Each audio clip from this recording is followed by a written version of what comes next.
লক্ষ্মীপুরে আছে আশরাফ উদ্দিন নিজাম, ঢাকায় আছে হাবিবুর রশিদ হাবিব। বিএনপির নবনির্বাচিত এই এমপিরা অন্য সবার চেয়ে আলাদা। দীর্ঘ রাজনৈতিক জীবনে তাদের গায়ে কোনো দাগ লাগেনি। বিএনপির ক্লিন ইমেজের মানুষগুলোর মধ্যে চাঁদপুরের এহসানুল হক মিলনও আছেন। এই মিলনে এবার সংসদ সদস্য হয়েছেন। সবাই যখন অনিয়ম ও দুর্নীতি নিয়ে চিন্তিত, তখন এই মানুষগুলো হতে পারে অনিয়ম ও দুর্নীতির বিরুদ্ধে সবচেয়ে প্রতিবাদী কণ্ঠস্বর। সেই আলামত ইতোমধ্যে দেখাও যাচ্ছে। দলীয় নির্দেশনা অমান্য করে সহিংসতা, চাঁদাবাজি ও মহড়ায় জড়িত হওয়ার অভিযোগে বিএনপির ২৬ নেতাকর্মীর বিরুদ্ধে ২টি মামলা করা হয়েছে। জাতীয় সংসদ নির্বাচনের পর দলীয় শৃঙ্খলা রক্ষা এবং সাধারণ মানুষের জানমালের নিরাপত্তা নিশ্চিত করতে এই কঠোর অবস্থান নিয়েছেন লক্ষ্মীপুর ৪ তথা রামগতি ও কমলনগর আসনের নবনির্বাচিত সাংসদ আশরাফ উদ্দিন নিজাম। আশরাফ উদ্দিন নিজামকে যারা ভালো করে চেনেন তারা নিশ্চয়ই বুঝবেন এটা কোনো লোক দেখানো কাজ না। অতীতেও সব অনিয়মের বিরুদ্ধে এই মানুষটা সোচ্চার ছিলেন। মহান সংসদে দাঁড়িয়ে আল্লাহ ও আল্লাহর রাসূলের এবং ইসলামের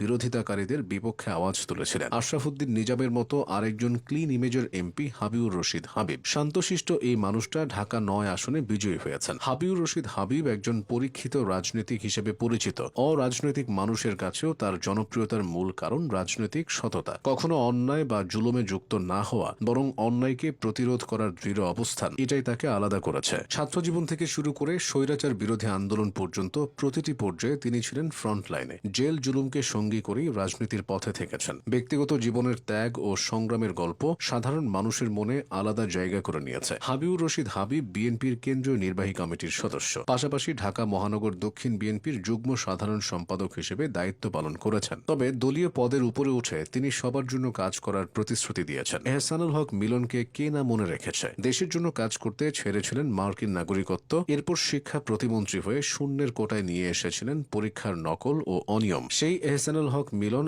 আবারও সংসদ সদস্য হয়েছেন। বিএনপিও তাকে আগের মতো কাজে লাগাতে চাইছে। চাঁদপুর ১ কচুয়া আসনে নির্বাচনের আগেই চাঁদাবাজি ও অনিয়মের বিরুদ্ধে হুঙ্কার দিয়েছিলেন মিলন। নির্বাচনের পর শিক্ষা ব্যবস্থার অনিয়ম ও বিশৃঙ্খলা নিয়েও কথা বলছেন। ২০০১ সালে তাকে দেওয়া হয়েছিল শিক্ষা মন্ত্রণালয়ের প্রতিমন্ত্রীর দায়িত্ব পেয়ে সবচেয়ে কঠিন কাজের দায়িত্ব তুলে নেন নিজের কাঁধে। পাবলিক পরীক্ষায় নকলের ভাইরাস উচ্ছেদ করতে নেমে পড়েন। এই কাজে নেমে সমাজের ভালো মানুষের সমর্থন যেমন পেয়েছিলেন, তেমনি বাধা এসেছিল স্থানীয় প্রভাবশালীদের কাছ থেকে। তবে এসব বাধা তোয়াক্কা করেননি তিনি। সঙ্গে দু একজন সাংবাদিক নিয়ে ছুটে যেতেন দেশের প্রত্যন্ত অঞ্চলের পরীক্ষা কেন্দ্রগুলোতে। বেশি বেশি কেন্দ্র পরিদর্শনের সুবিধার জন্য কখনো ব্যবহার করতেন হেলিকপ্টার। সেই দিন ফুরিয়েছে। তবে অনিয়মের বিরুদ্ধে মিলনের অবস্থা একই আছে। এম জাহাঙ্গীরের কথাটাও বলতে হয়। তিনি ঢাকা ১৮ আসনে বিজয়ী হয়েছেন। বিএনপির ৮-১০ জন নেতা থেকে সহজেই তাকে আলাদা করা যায়। নির্বাচনী প্রচারণায় এলাকাবাসী বিরক্ত হচ্ছেন এমনটা ভেবে তিনি সবার কাছে ক্ষমা চেয়ে চিঠি লিখেছিলেন। সেই চিঠির সাথে উপহার সামগ্রী যুক্ত করে